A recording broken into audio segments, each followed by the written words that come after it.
ഈ social media ഒക്കെ വരുന്നതിന് ഏകദേശം 100 വർഷങ്ങൾക്ക് മുമ്പേ വൈറലായ ഒരാളുടെ കഥ അറിയോ? വൈറൽ എന്ന് പറഞ്ഞാൽ ചില സർവേകൾ പ്രകാരം യേശുക്രിസ്തു കഴിഞ്ഞ ഭൂമിയിൽ ഏറ്റവും കൂടുതൽ ആൾക്കാർ റെക്കഗ്നൈസ് ചെയ്യുന്ന ഫേസ് ഇയാളുടെയാണ്. നമുക്ക് ആ കഥ ഒന്ന് കേട്ടു.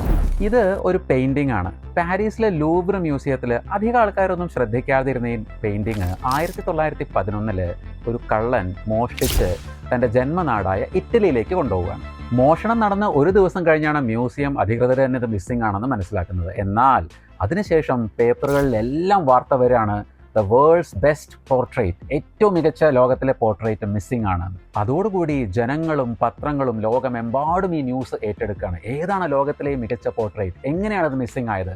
ഇൻഫാക്ട് ലൂവറിൽ ഈ പീസ് മിസ്സായപ്പോൾ ആ എംപ്റ്റി വാൾ കാണാൻ വേണ്ടി തന്നെ ജനങ്ങൾ തിക്കിത്തിരക്കി വരാൻ തുടങ്ങി. അങ്ങനെ 2 വർഷത്തിന് ശേഷം ഇറ്റലിയിൽ ഈ പെയിൻറ്റിങ് വിൽക്കാൻ ശ്രമിക്കുന്നതിനിടയിൽ ഈ കള്ളൻ പിടിയിലാവുകയാണ്. അതുപോലെ ഈ പെയിൻറ്റിങ് തിരിച്ച് മ്യൂസിയത്തിലേക്ക് വരികയാണ്.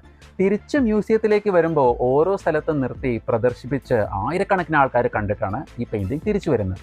അപ്പോഴേക്കും ഈ പെയിൻറ്റിങ് ലോക പ്രശസ്തമായി കഴിഞ്ഞിരുന്നു, ലിറ്ററലി വൈറൽ. ഈ പെയിൻറ്റിങ് ഏതാണെന്ന് മനസ്സിലായോ? The legendary Mona Lisa. മൊണാലിസ ഡാവിഞ്ചിയുടെ വളരെ മികച്ചൊരു സൃഷ്ടിയാണ്. പക്ഷേ ഡാവിഞ്ചി തൻ്റെ എല്ലാ വർക്കുകളും നോട്ട് ചെയ്യുന്ന പേഴ്സണൽ നോട്ട്ബുക്കിൽ പോലും ഇതിനെക്കുറിച്ച് മെൻഷൻ ചെയ്തിട്ടില്ല. ഇൻഫാക്ട് 911 വരെ പലരും മൊണാലിസയെക്കുറിച്ച് അറിയുക പോലും ഉണ്ടായിരുന്നില്ല.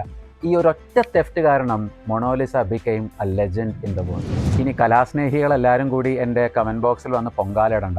മൊണാലിസ ഒരു റിമാർക്കബിൾ വർക്ക് അല്ല എന്നല്ല ഞാൻ പറഞ്ഞത്. ഈ മോഷണം ഇല്ലായിരുന്നെങ്കിൽ 100% പേര് പോലും ഇന്ന് മൊണാലിസയെ തിരിച്ചറിഞ്ഞിട്ടുണ്ടാവില്ല എന്നാണ് ഞാൻ പറഞ്ഞത്. ഈ മൊണാലിസ മിസ്സിംഗ് ആയപ്പോൾ ലോക പ്രശസ്തരായിട്ടുള്ള പല വ്യക്തികളെ ഇൻ്റർവ്യൂ ചെയ്യലുണ്ടായി. Pablo Picasso പോലുള്ളവരെ.